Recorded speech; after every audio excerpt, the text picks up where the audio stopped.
Hi, guys. Welcome back to the podcast. My name is Cams, and this is season two of the Fab Minute podcast.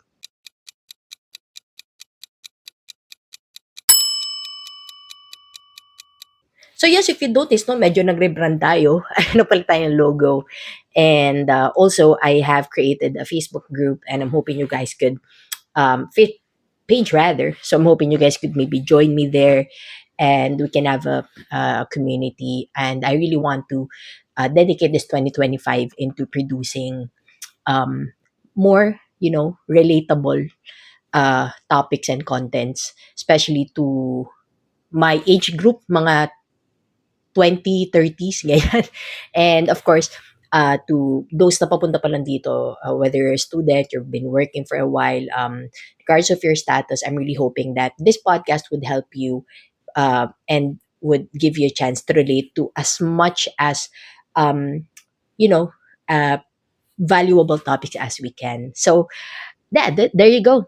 So surprise, surprise. I know it's been a year since I last producing like a very, very specific podcast. Lately, mga short story times lang yung nagagawa natin. No? But still, I am excited about this year. What better year to restart the whole podcast itself, but here at the beginning of 2025. So, yeah, again, Happy New Year, guys.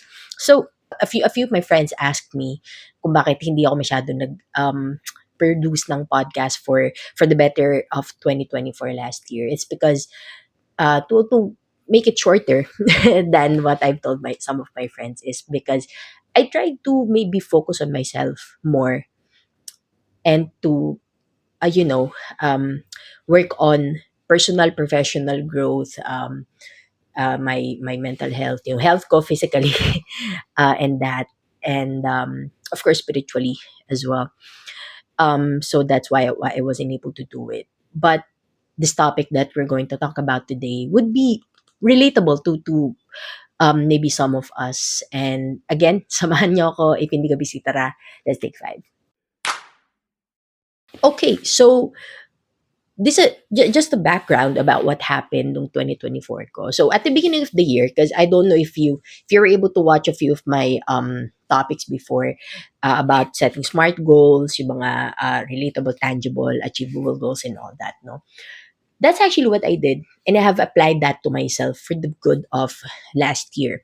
So last year, what I did was that at the beginning of the year, I had set my faith goals, yung mga goals ko for myself. I don't really call them New Year's resolution, no, kasi I think uh, I think faith goals are better because that those are the things that I am in faith na gusto ko ma-achieve, and na-acquire ko siya from church. Hello, guys. And more than acting on that on myself, I also believe that God was there to help me, push all those goals into fruition, kumbaga. So yeah, at the beginning of the year, last 2024, I've actually few of my goals were I I prayed for we prayed for a car. Um, I've been praying for a car for a very while now. We'll get to that. Um, Maging financially free, 'di ba? Magkaroon ng career growth, to develop a few skills. So that's just a few things na I've hopefully go to want to happen. And of course, there were specific ways on how I would be doing those. Now, during the whole 2024, it was no easy ride because, of course, while 2023 was a hard year, yun yung soldier year ko. This year, I think medyo mas gumaan na, and I'm really hoping it's the same for for you guys. Now, yeah, during 2024, what I did was, inunti-unti ko, I became very specific about how I want to, number one, acquire a car. Thankfully, thank God, we were able to do that. So we currently own a new, it's a second-hand car, but it's still something, diba? So, and I'm very, very happy that we got to get that. So if kailangan nyo na ahente, tell me. Charet, charet lang. Joke lang. Sumideline pa. Anyway, so, and then another thing that I actually prayed for was to somehow be financially free. Now, question is, did that happen? Okay, so maybe you have a question like that for yourself na, ano ba yung mga bagay na I've hoped na would be a win for me, nung 2024, that is it a win or was it not? No.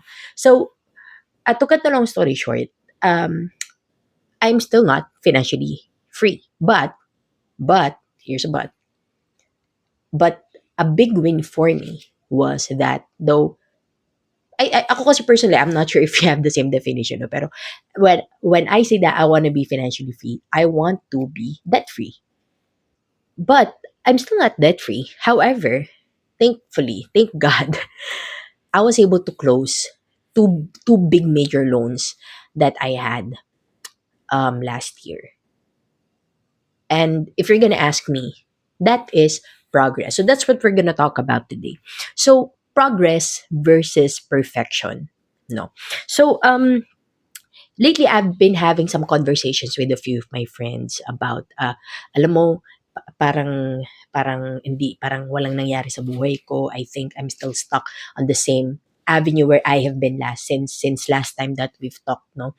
And it's disheartening because at a time like this, especially during New Year's, 'di ba? You would hope na sana may change na dun sa level of life mo from the last up to now, which is something that we all crave na gusto ko ganito na, gusto ko nasa maganda na akong kalagayan by the beginning of the year, which rarely does happen to most of us. Bakit? Kasi we have challenges, pwedeng financially challenged ka, like professionally, hindi mo nakuha yung gusto mong trabaho or whatnot, 'di ba?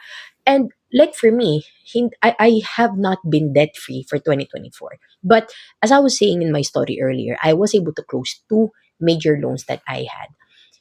And that was because inunti-unti ko talaga siya. So I did some nag-cut back ako on finances. I've tried to make better investments. Nag-try ako mag-side hustle, ganyan. So because when 2024 started last year, this is what I told myself. I have to hustle hard if gusto ko na ma-achieve yung financial freedom na gusto ko ma-achieve. Now, then again, I'm not there yet, but those are wins for me. Now we're gonna talk about progress kasi sometimes when we think about it, and this all goes to everybody na who feels na parang you're still stuck on the same game over and over again. So there are just three things that I want to remind everybody, especially at a time like this. It's that progress is not perfection. Okay. Um, And what you have to eye is progress, not perfection, di ba? The bad thing about social media nowadays is that they show you that a successful life is a perfect life, di ba? And that's not true. It's never gonna happen. You would never ever be able to have a perfect life.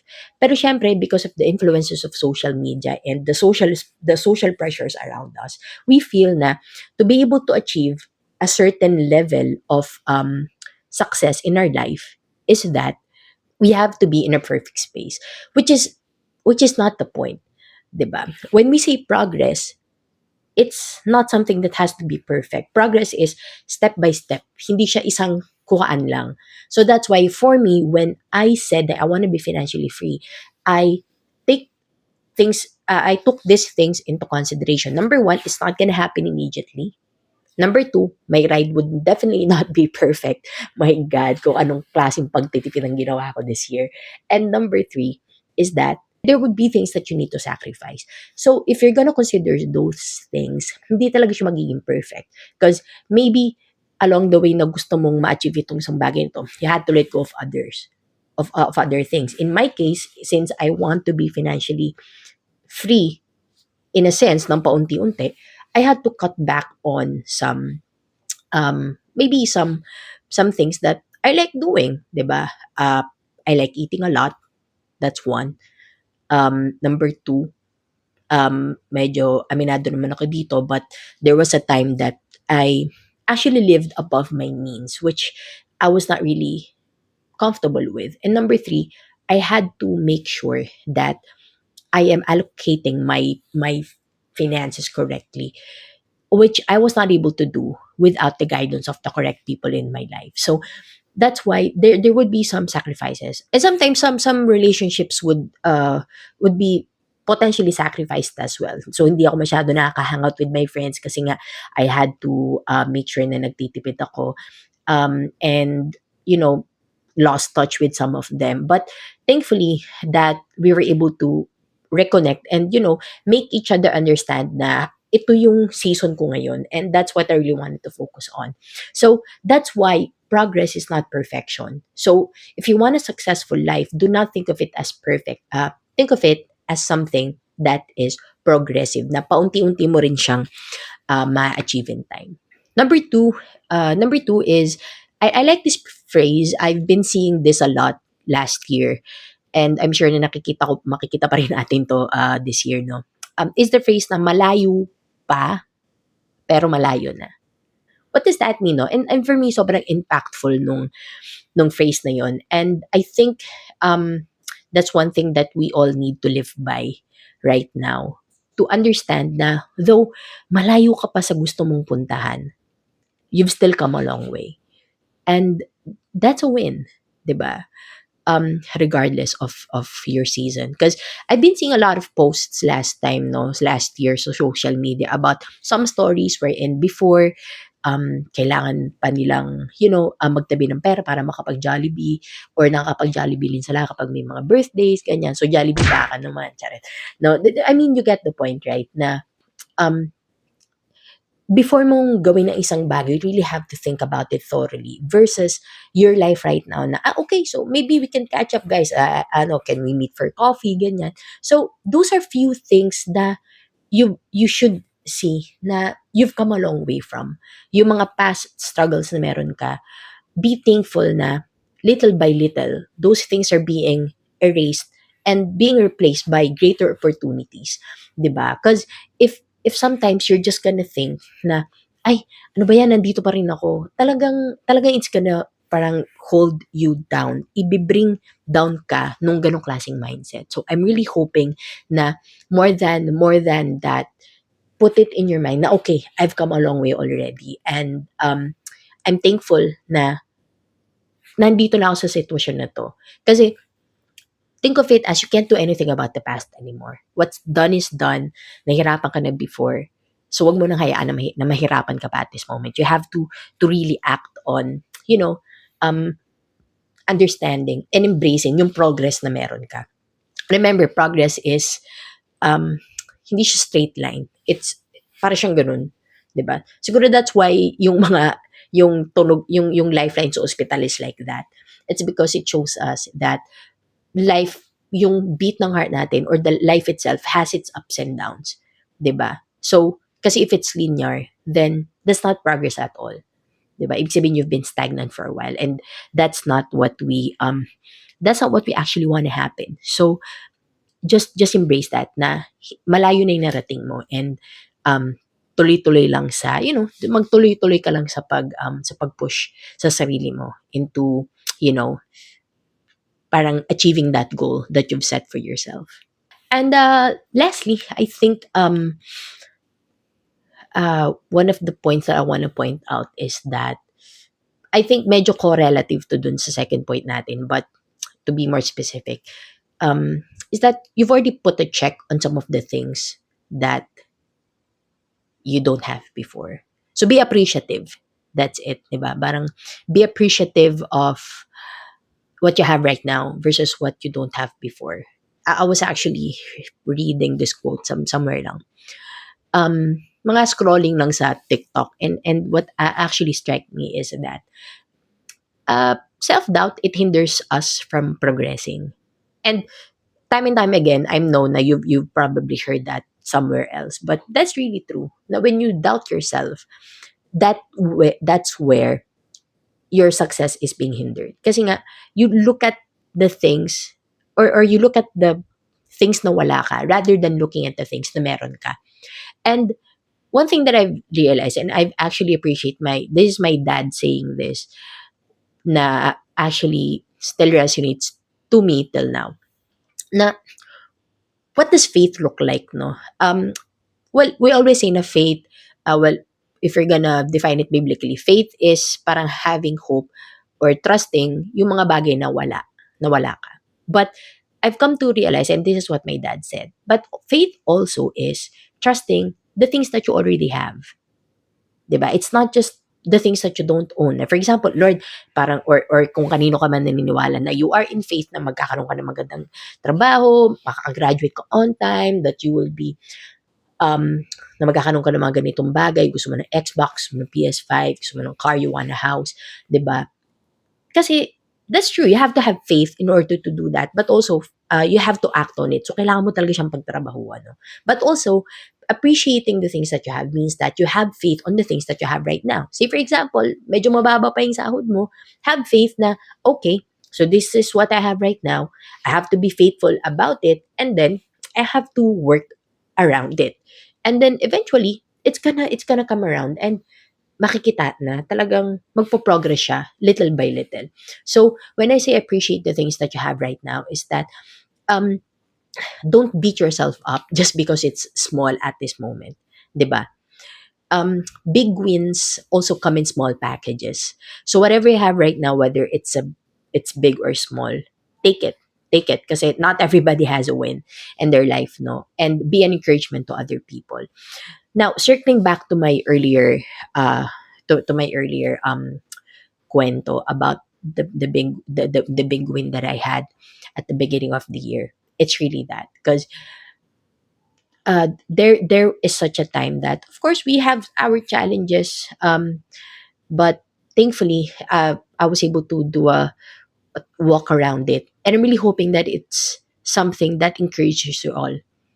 Now, look at it. It's not perfect for me. I still have other things that I need to address. Kasi nga, I don't believe na success is perfect, di ba? But rather, it's something that we work on little by little. So, if you're with me, just maybe remember those few things, no? That, number one, progress, it's not perfect. Success is not perfect. Number two, just hang on to that na malayo na yung narating mo, na hindi ka na stuck sa kung nasaan ka before. Again, small steps ang kailangan natin every day to be able to achieve what we want to happen. And number three is be appreciative of what you have right now. Be in faith of the things you also have, regardless of their size. Kasi big wins, they also come in small packages. So now, that being said, I'm really hoping that this had encouraged you all to look at 2025 as a year, to recalibrate yourself, di ba? To think na, okay, so tapos na yung 2024, this is what I have to do this year, this 2025. Na I really just have to push myself to progress and to not be not be so stuck with the idea of perfection. And yeah, that being said, I hope that this year would be an easier year for you, and something to hold on to is that regardless of the timeline, you will win. Okay, again, it's regardless of the timeline, you are going to win. So just hang on in there, and laban lang. Okay, happy 2025, and I'll see you next episode. And don't forget to take 5. Bye, guys.